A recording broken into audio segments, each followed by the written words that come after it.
Honestly, if you are running your own business, you should be paying somebody to do your taxes. Almost all the time, you will be saving money when it's all said and done by working with somebody on your taxes who knows tax strategies and deductibilities and can apply these things to your business. I struggled with feeling very selfish in investing in my business because I felt like every dollar that I was spending in my business was money that could be going towards my family's goals. And once I really started treating my business like a business and viewing, I've got to spend and invest in this business, and my family and my business were separate, that's when things really started to propel.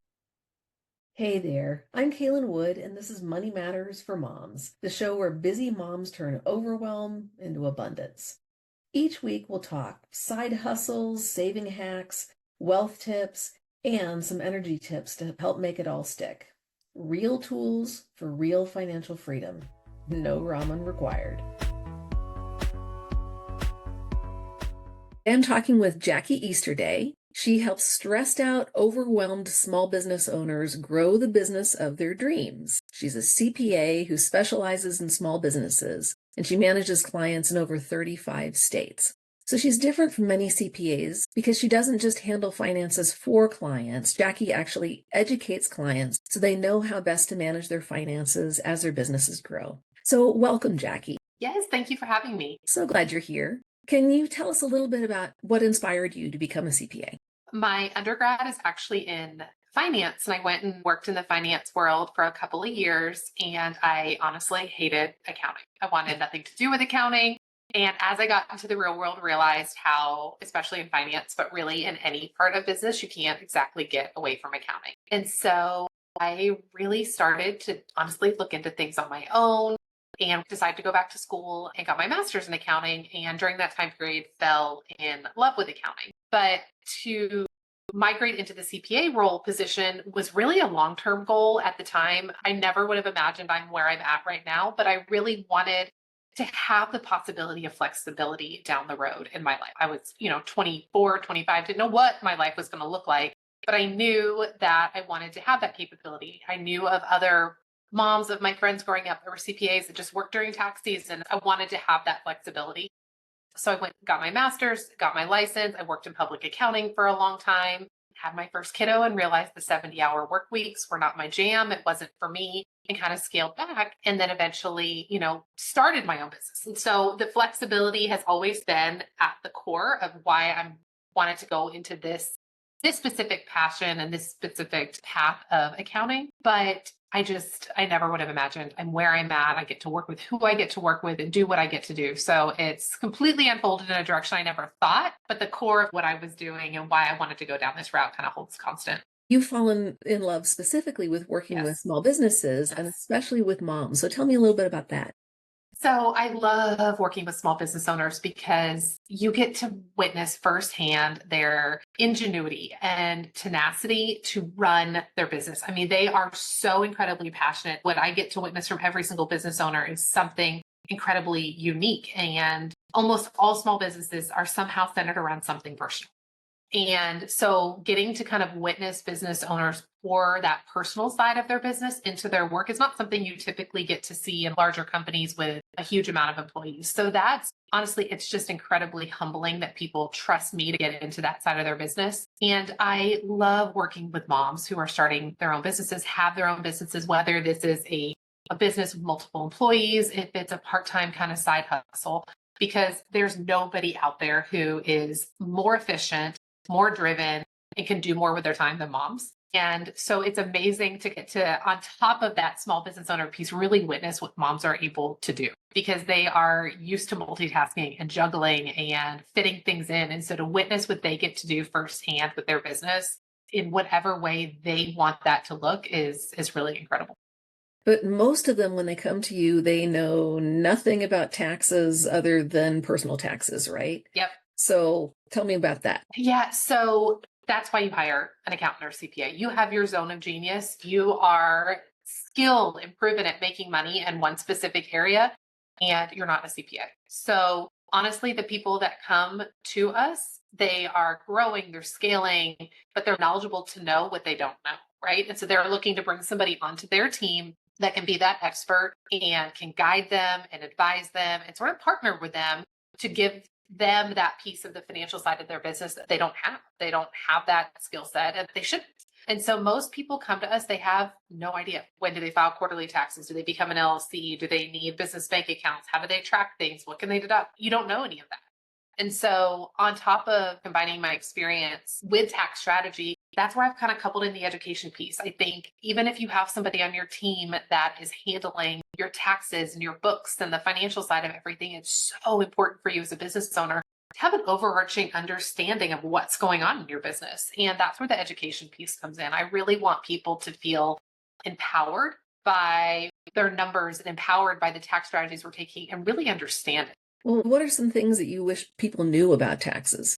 Oh man, I would say that honestly, one of the biggest things I wish people knew is if you are running your own business, you should be paying somebody to do your taxes. And this is not coming from a sales standpoint whatsoever, but the same way that you don't know what you don't know, almost all the time, you will be saving money when it's all said and done by working with somebody on your taxes who knows tax strategies and deductibilities and can apply these things to your business. So, a lot of times people are scared of the additional fees that come with that. I can do it. I've been doing TurboTax for years. And you have been. Well, you were a W-2, but it's a completely different ballgame. And no matter what the cost is, more often than not, you're going to save more by working with somebody who knows how to apply and strategize as a small business owner. And that's one of the biggest things I wish people knew is that investment really should be, in my opinion, a non-negotiable if you're running a business, to be working with somebody to prepare your taxes for you. So in other words, people struggle with this whole, when do I hire a CPA? And the answer is yesterday. Yeah. And there's so many different capacities to work with a CPA, but if you have a small business, at a minimum, you should be working with somebody annually to prepare your taxes,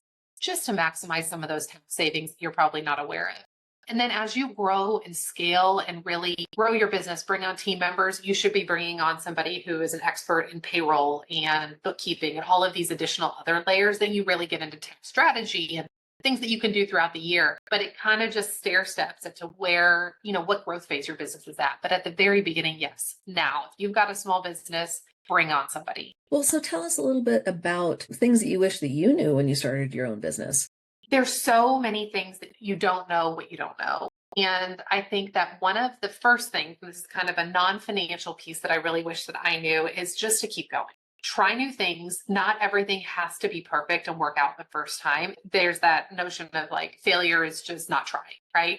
But taking steps in something, just maybe not launching the way you thought it was going to, or the turnout that you're expecting, doesn't mean it's a failure. You're going to learn from it, reapply it, and shift what you're doing. And I really wish that I knew more of just that piece of it's okay to try something new. It doesn't have to be some perfect streamlined customer service journey that's all layered out from every single aspect. Just try something and see what happens.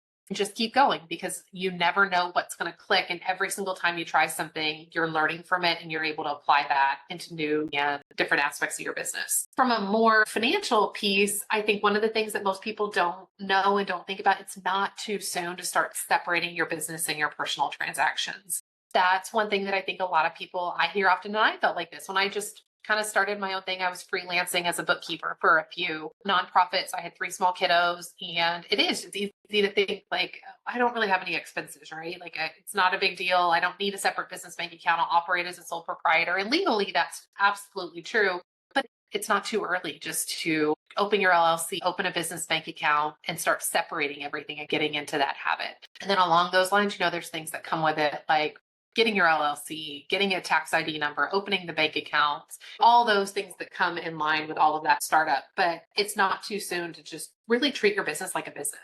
For those people who are starting out and just making sure that they've got the basics going. Yep, absolutely. One of the biggest questions I get constantly from potential clients is, when do I have to have QuickBooks? When do I need QuickBooks? And the answer is, it's really up to you. I mean, if you're ready to really scale and grow and you can't really handle your books on your own, then an accounting software is amazing. You should really kind of migrate in that direction. But even if you're not there, you should be tracking. You should be having a CFO day, a couple of hours a month, and tracking your business finances, all of your income, all of your expenses, determining what your monthly profit is so you can save for taxes. And the benefit of that is, come tax time, you already have all of that put together. Fantastic.